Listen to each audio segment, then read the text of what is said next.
Your stories don't define you. How you tell them will. Hi, I'm Sarah Elkins, your host and chief storymaker of Elkins Consulting. Many of my clients reach out to me because they're in transition. Their children are hitting milestone ages. They want more from their work. They're hitting a big number birthday. And they want to develop clarity about their natural strengths, what their next adventure might look like. In this series, you'll hear me ask my guests questions to dig deeply into the stories that shaped their lives, stories that uncover patterns and may unveil insights into dissatisfaction, and also where their strengths lie and where they found and continue to find joy. This podcast's intention is to have listeners think of their own related stories and how they tell them, discovering the internal messages that are limiting their success, and discovering how to shift their stories so they become positive life lessons to move them forward.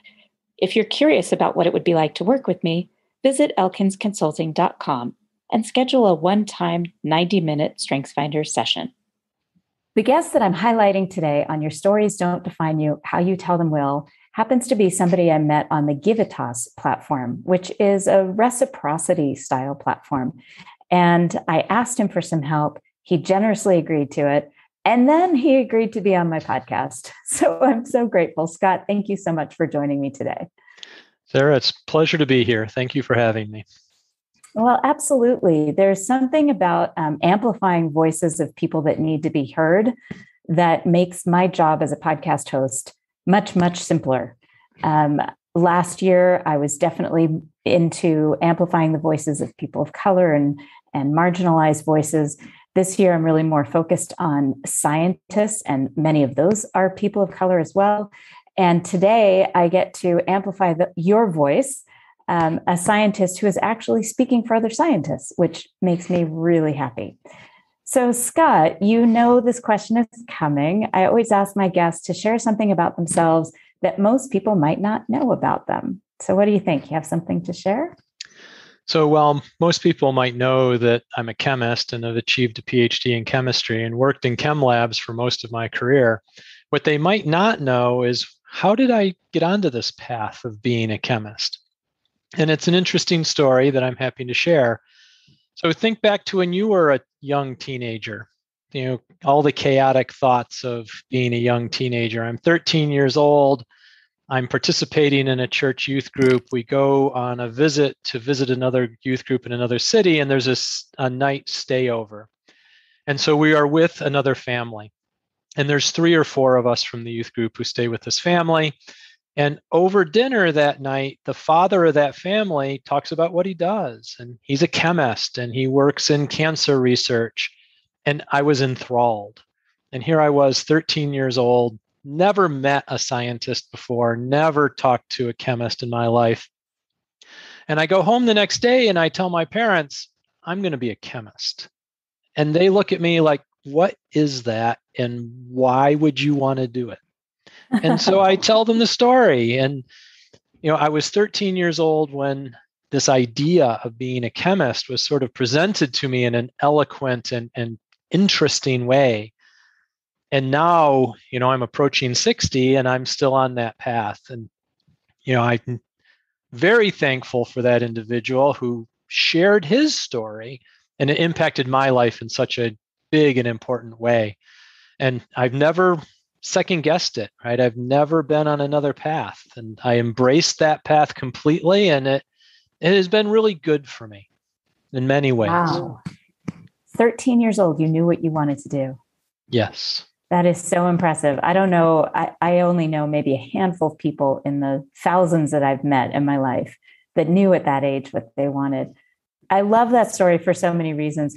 The first thing that popped into my head was simply that because this person shared a story about what they do in a way that was entertaining, attractive, warm, encouraging, I keep thinking about all the opportunities we have as adults to do things like that and that we don't take.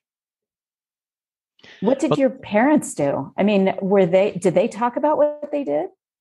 So yes, my parents were both very open with us about what they did. And so my dad worked in the banking industry. My mother was a school teacher until she decided to be a stay-at-home mom, which is also a very difficult job. Mhm. And they were very open. They encouraged us to go to college. So they were both college educated. So going to college was an expectation in our family. And so there was discussion even younger than me at 13 of, well, what do you think you'd like to study? What do you want to do? And until I had this conversation with this random human, it was random chaos of what I would respond. I was a pretty good student in school. I had lots of opportunities, but nothing that I was passionate about until that day. Oh, I love that. I love that. So when have you had an opportunity to pay that forward? I know you have. So I do truly believe in the pay it forward concept, and that's important to me on many levels. But one of the things I like to do is to talk about science with students of all ages. So I have volunteered in elementary schools and middle schools and high schools and in colleges to just talk to people about what is the life of a scientist like? What do we do? What do we think about? How do we contribute? What are our challenges? And to university or high school students, well, can you make a living at it? And can you support a family? And what are the sort of fringes of being a scientist? And so I've done that throughout my career, and it's very rewarding. And while I hope I'm helping the students that I'm talking to, it's good for me, and I like doing it. I hear you. I love that. And for some reason, as you were speaking, I felt like you had a specific time or situation in your vision of a time that you walked into either a classroom or some sort of auditorium or something and got to speak to a group. Did something pop into your head, an image of one of those particular moments? I've enjoyed all of them, but there's one that's my favorite, and that's that I have a good friend who's a professor at Drexel University, a chemistry professor, and he started a course called Chemical Careers. And one of the things he realized was he's been a professor his whole life, right? He trains students to go out and work in the world, but he hasn't followed that path. And we were talking about it, and I was trying to help him, but ultimately I just volunteered. How about if I come in and talk to your students about what we do with reading resumes and conducting interviews and onboarding new employees? And one of the things I really like about volunteering at Drexel and now the University of the Sciences in Philadelphia both is that the students ask me questions. Right? And so I can provide a lecture on those topics and I can share my experience, but my most favorite part is answering their questions because they have a wide range of questions and some things that I might not have predicted. And so it's hard for me to include those into the slide deck. But I really enjoy setting the slides aside and then stepping in front of the room and saying, ask me anything. And those are very rich conversations, and they also allow me to tell more stories, which is fun. Which is something you're good at. So when you went for that first time at Drexel, you said, I'll come in, I'll talk to your students, because teaching isn't the only option with a chemistry degree or with any particular science degree, but that's what people think about when they hear, oh, I'm going for my degree in chemistry. Oh, are you going to be a teacher? They do the same thing with math, I think, in general. So you're walking into that classroom the first time. Were you nervous at all? No, it's interesting. I enjoy public speaking. I know that public speaking is almost always in the top 5 of people's fears. There are more people who are afraid of public speaking than are afraid of spiders, right? Or afraid of lightning strikes. So public speaking is a fear for most people, but long time ago, my wife was worried about me working too much and not having any fun, and she strongly encouraged me to develop a hobby. And I think she expected me to build crossword puzzles or carve wood or, do something. And I told her, I really value your advice and I'm going to follow it. I'm going to build a hobby around public speaking. And she just looked at me like, what? But wait, you're a scientist. Yeah. So a long time ago, I decided to build a hobby in public speaking. And now I'm quite comfortable going in front of an audience. And it doesn't matter whether it's 2 people or 2,000.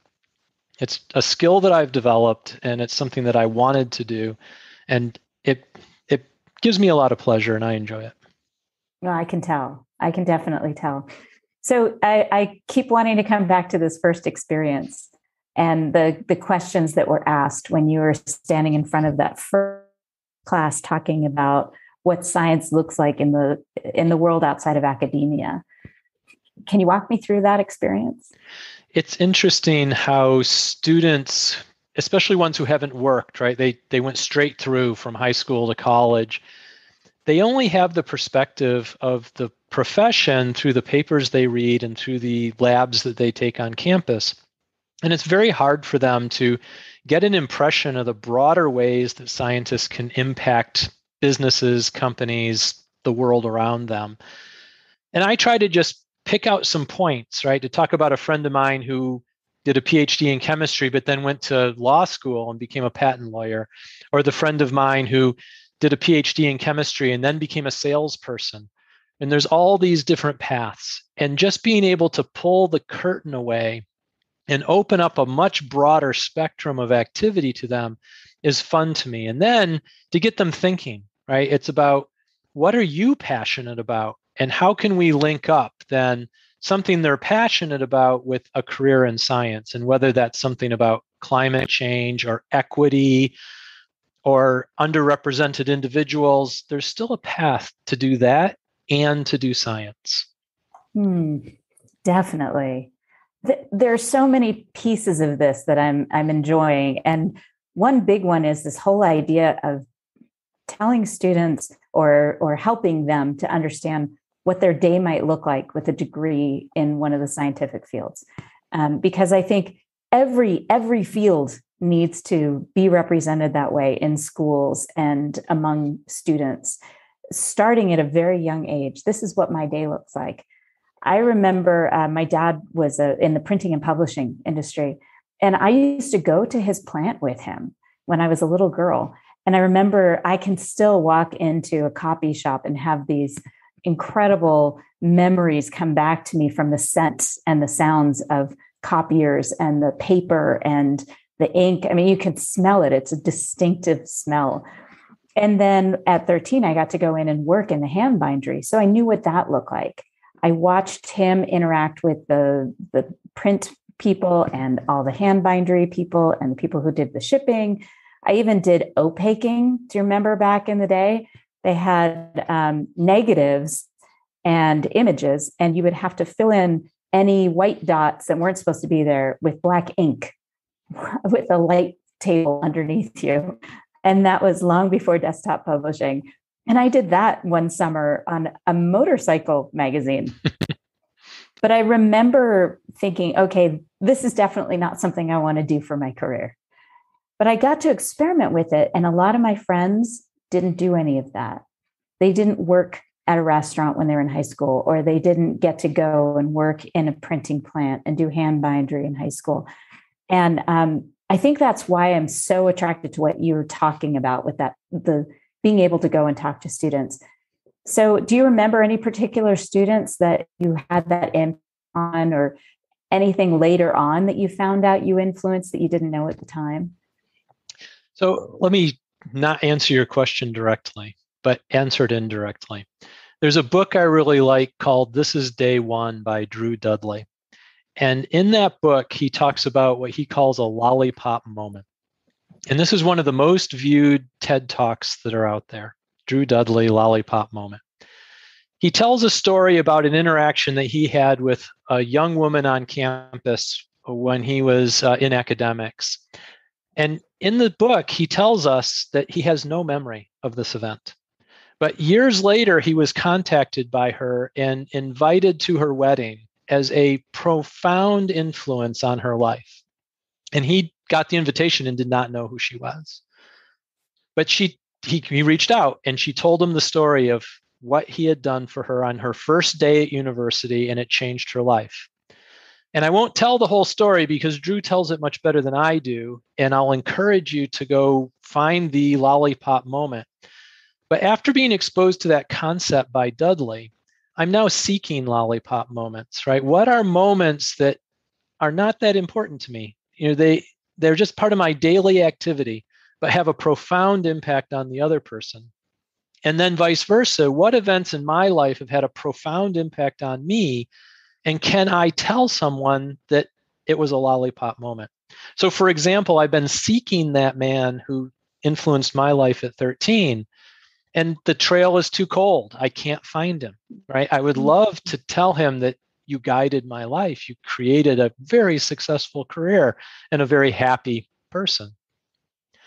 I have shared this story with a number of my friends, and one of them told me, well, Scott, you created a lollipop moment for me. It's like, oh, tell me more. Oh, I just got to chill.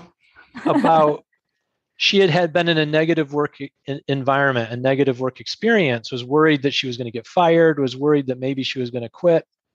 And I offered her a job in my organization.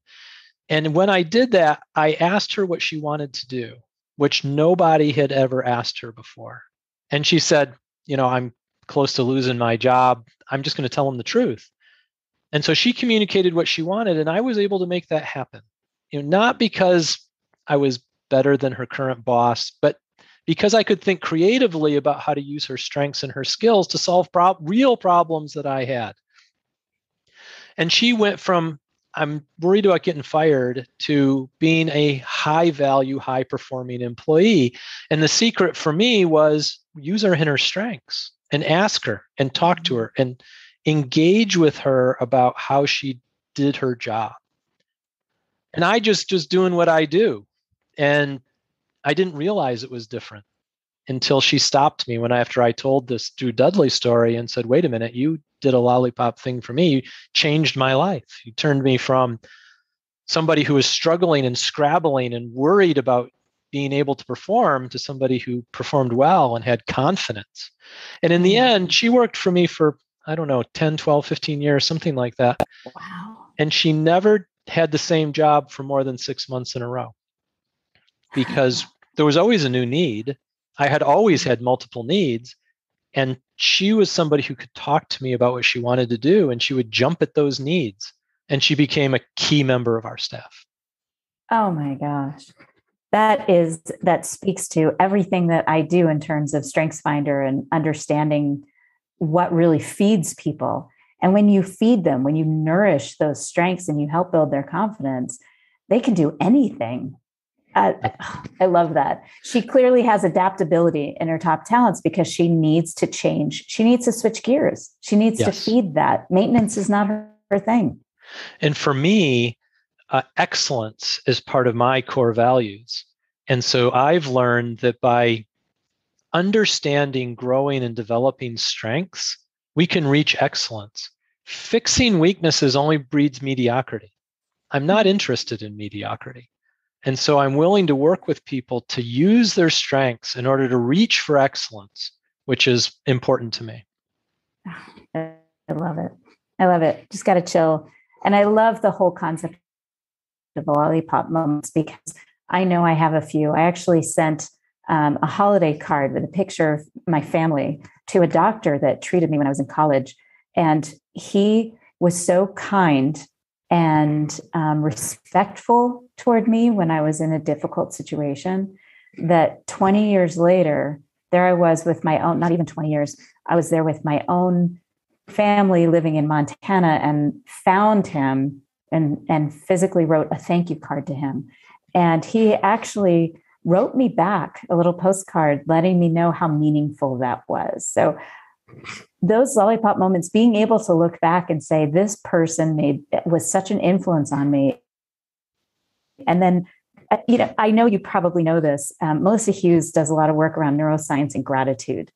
And one of the things that has stuck with me from one of her books, Happier Hour with Einstein, is that when we write a thank you note, when we physically write thank you to somebody, and whether it's just the words, thank you, love Sarah, or an actual letter, we get this big boost of oxytocin, that feel good, happy brain chemical. And then what's interesting is that the person who receives it, of course, also gets that boost, which is wonderful. What Melissa says is that I actually get a bigger boost than they do by writing it. So the more we can acknowledge those lollipop moments that happened for us, the better that is for us, which is amazing to me. And as wonderful as that is between two individuals, we can also extend it to a team or an organization.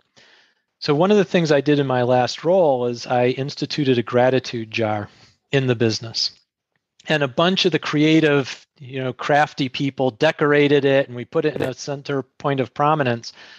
But the point was that anytime during the month, somebody could write a little note. We put little pieces of paper next to it and a pen. Hey, thank you, John, for your help on this project, or thank you for covering me while I was on vacation, or whatever. And they'd put those notes into the jar. And then at our monthly business meeting, I would take each note out of the jar and read them in front of the entire group. Those notes produced tears, laughter, joy. Now, the person who wrote it got a benefit. The person who they wrote it to got a benefit.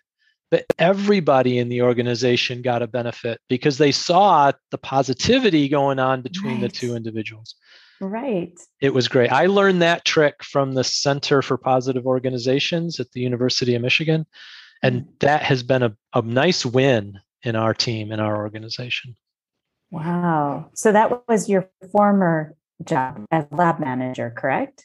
That was when I was a lab manager. Yeah. Exactly. So this is a perfect segue. Part of why we connected and part of why I wanted to talk to you about this is because you made a huge switch in your career about, was it 18 months ago or so? Yes. And even moved your household, which I know is big. So I think what I'd love to do in this conversation is kind of shift to that, because this is a full circle conversation. You've already talked about all the different things a scientist can do without going into academia. What was that switch, and what was the specific moment where you decided, oh yeah, this is what I want to do next? So the switch was, I had been in labs, working in labs for 30 years, industrial analytical labs, both for a big company and running our own small CRO lab. What's a CRO lab? Sorry, contract research organization. So we basically did science for hire. Cool. So it is cool. I enjoyed that business because of the diversity. All sorts of customers brought us all sorts of problems. And I'm a natural born problem solver. So it was just this smorgasbord of problems that were there every day. And we got paid to do it. It's like, cool? How great is that? Yeah. But that position wore me down, wore me out, had physical ramifications. I got sick. I was not doing well mentally, emotionally, spiritually. That job was killing me. And so during the COVID crisis, senior leadership, they laid me off from that position. You say, well, Scott, isn't that a crushing event? You've been with them for 30 years and they, encounter this little bit of headwind and they lay you off. Okay, it was a bad hour. Getting laid off was a bad hour. But in the second and third hours, I realized that it might have saved my life getting laid off. And now I had to look for another. I wasn't ready to retire. I was too busy, too active. I needed the structure of work. And so I started consulting. And one of my consulting clients asked me for a project proposal to do work for them. And I wrote the proposal. And I was trying to figure out as a consultant how to get paid to do this proposal. And I had 4 choices. And I was all set to hit send. And I pulled my finger back and I added a 5th option, which was hire me full-time. Hit send it off, didn't really think about it. The next morning, my phone rang and the executive vice president of that company said, we received your proposal. We really want to talk about that 5th choice. It's like, okay, let's talk about that 5th choice. What's interesting is in many ways, I designed my own job because I wrote the proposal for it. I love my new job. I have lots of different kinds of responsibility, but the key thing that I do is that I tell stories. I teach. And so I teach by writing articles for the magazine. I teach our internal staff about what lab management looks like. So the magazine I work for is Lab Manager Magazine. And I teach our internal staff about what being a lab manager is like. I get to speak my stories because I do webinars and I do other formal presentations. But now I'm also responsible for developing our academy, and I get to build training courses, certification courses in lab management that builds upon my experience as a lab manager. So I have many different vehicles to tell my stories, and all I can tell you is it makes me happy. And it's brilliant working for a company that has a positive culture and supports me. I told you that the previous company, they were killing me, literally. I mean, I got sick. I needed surgery. It was trouble. And now I feel so much better. I am much healthier. I've lost weight. I'm sleeping. And, I feel like my life is fulfilled working in this environment, where before I felt like they were, crushing my soul. Oh, that is just painful, even to hear.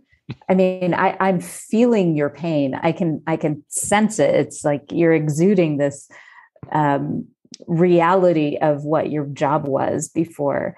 So tell me, when you think about that first experience working with this new organization, you mentioned to me in our previous conversation something about how successful you've been with this company.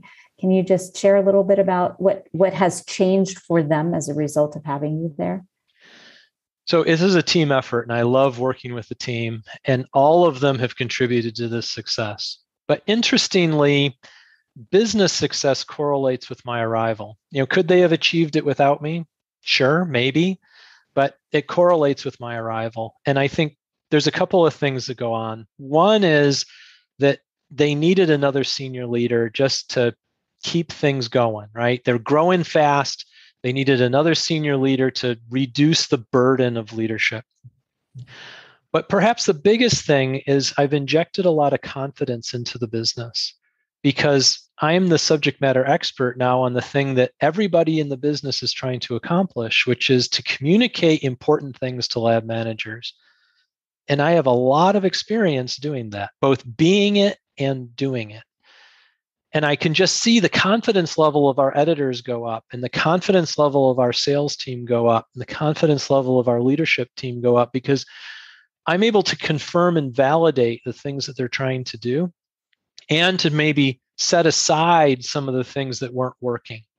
Mm-hmm. And that confidence now has grown within the organization so that everybody is playing to their strengths better. And the whole team, the rising tide raised the entire boat. Yes. And everybody is performing at a higher level. That's just amazing. And I can associate that with an analogy here. When my husband and I are musicians, and we're pretty good musicians. We've been playing with a guy, an incredibly talented musician. He plays a lot of instruments, but he plays the bass when he plays with us. And every time he comes for practice, I feel like my husband and I improve as musicians. We work harder. We hear what he's doing. He's encouraging and kind and supportive. It's not like he's critiquing us or anything, but we want to be better because he is so talented. And I always feel like he comes in and our skill sets just improve. We're more soulful. We're more technically competent. So I hear that. It's kind of amazing how that happens. One person can do that, especially with a team that's already competent. Yeah, this team is great. In my previous life as a lab manager, I was always disappointed by how much time I needed to spend dealing with poor performers. It was just frustrating. In my new role, there aren't any poor performers. And it's amazing how freeing that is, how much more time I have available. And I can focus that time on the high performers, and then it's reinforcing their strengths. And now we can grow, and we can grow greater than a linear way. That it's interesting you say that you had poor performers that were frustrating and discouraging for you. I mean, it's not a surprise to me that you'd have poor performance in a place that rips people's souls out of their bodies, right? Yes, true.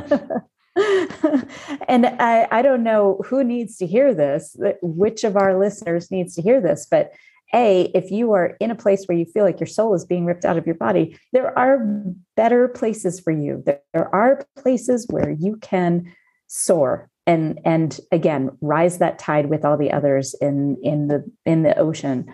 But also for employers that need to hear this, you are going to have poor performers as long as you treat people the way that you wouldn't want to be treated, as long as you are not recognizing of the people who work with you. Ooh, that's intense.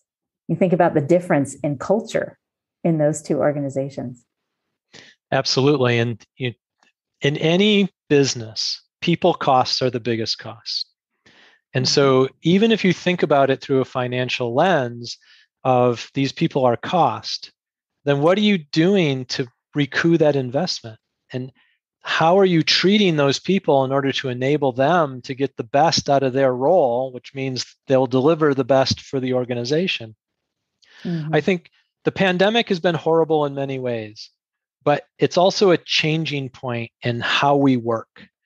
And I think companies are going to have to wrestle with the idea that employees have more power in the relationship of work post-pandemic than they had pre-pandemic. And we're seeing that in a number of ways within our culture. But I think having a more flexible approach to how you treat your people and valuing retention just a little more so that you treat them better and keep them. Yes. I mean, they're calling it the Great Resignation for a reason. People aren't going back to work. They're starting their own side gigs. They're colleagues. They're to avoid the pressure and obnoxiousness of so many bosses. One of the things that keeps popping into my head is the idea that I was working with a coaching client who was known to be aggressive and a bully. And I asked her, I said, well, how do you want people to describe you? What kind of legacy do you want to leave? And she said, well, I want to be a leader. I want to manage people. And I said, well, what do you want to manage in people? Performance? She said, yeah. And I said, well, if you're known as a boss, as a bossy, bully, kind of aggressive person, do you think you're going to bring out the best in the people who are working for you? The object of true leadership is to create more leaders, right? The object of leadership isn't to create more followers. The object of leadership is to create more leaders. And if you're not creating leaders, you're just being a bossy, micromanaging bully, right? You're not being a leader. Exactly. Well, and the worst part is the cost, not just to the organization, but the emotional health that you're extracting from these people that are working for you. The first thing she said was, I don't care what people think. And I said, well, okay, but you can't be a good leader, a good manager. You can't bring out the best in people if you're being perceived as a bully.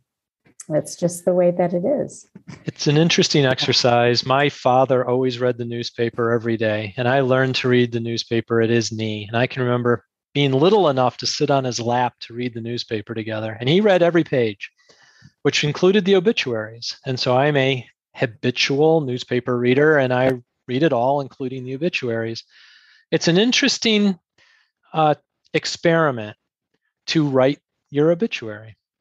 And the first thing you learn in reading obituaries is it might give you one line to your career, right? Scott was a general manager of an analytical lab or an editorial director at a magazine. That's it. It's not all your list of accomplishments, not your awards, your bonuses, your customers, your sales targets. All the rest of it is about you as a human.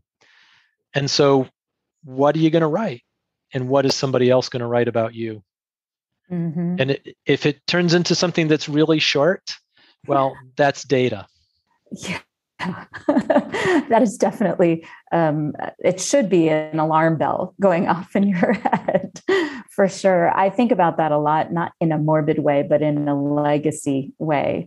I went to a lot of funerals in the last 5 years, unfortunately, between my father, my father-in-law, some dear friends. One recent one that I went to was my friend's mother, who had been sick for a little while. And I remember hearing what people were saying about her. And I know her. I had never met her, but my friend is a very dear friend of mine. And so I felt like I needed to go and support her. I will never forget sitting in that audience feeling like I knew her mother by the end of this memorial, which was 40 minutes. But I knew her. I knew her heart. I knew her love. I knew so much more about her. I had no idea what she did in terms of income producing activities, but I can tell you how she made hundreds of people feel about themselves, about their lives, about their communities. And that was, for me, walking out of there was one of those big aha moments. This is really an important thing to be considering. It goes back to the Maya Angelou quote, right? That nobody will remember what you said or what you did, but they will always remember how you made them feel. And so if you make people feel small, they're going to remember that. And if you make them feel big and, and elevated and supported, they will remember that. Yeah, absolutely. And you think about the impact on our overall communities. The more of us that do that, the more of us that care about making people feel bigger as opposed to smaller, I can only see that as huge positive improvements in our communities. And we need that more than ever. Absolutely. And we need it from all facets of the community, right? Not just the traditional political leaders, but from every voice. We need it. Absolutely. And especially from our scientists right now. Really, the more I think about that, the more I just want to amplify those voices. There's a woman, Bijane Karim, out of Atlanta, Georgia, that is doing amazing things in terms of acknowledging STEM among communities and what that means at a very micro level of children and teachers and communities understanding science and why that's important. So there are voices out there that are speaking this language. And I am so grateful that you're one of them, Scott. Thank you. I think it's really important. Clearly, I'm a scientist and I believe in the scientific method and the scientific mission. But we need this in our complex, technologically driven world that we live in. We need to be able to maintain the progress of science in order to address the challenges we have, whether it's climate change or food security or energy security or water security. All of those the answers to those things rest in science. Absolutely. And not just academic science. That's right. Which, again, coming back to the very beginning of this conversation, Scott, if our guests want to learn more about you, if the people who are listening to this want to learn about you, a little bit more about what you do, an opportunity to speak, what's the best way for them to either connect with you or follow what you're doing?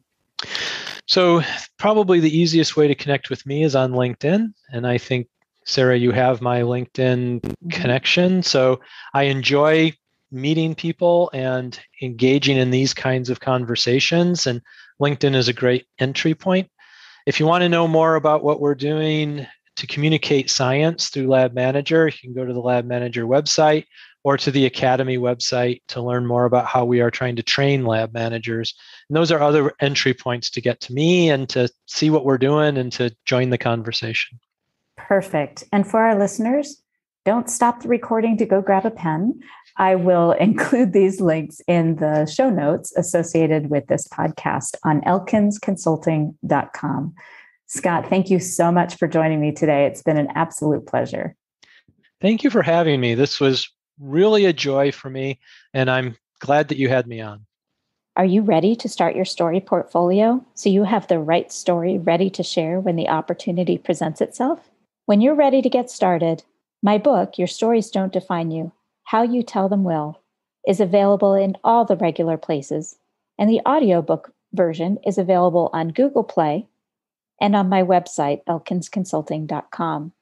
As a special bonus for listeners, the audiobook includes 2 songs recorded by my band, Spare Change, in my living room in Montana.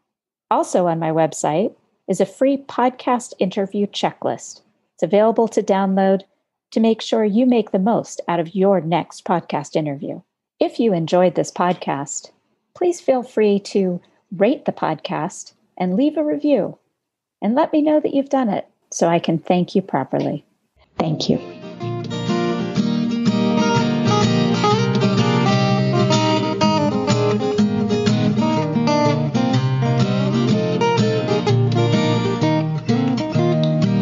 Now listen to me, honey, while I say, how could you tell me that you're going away?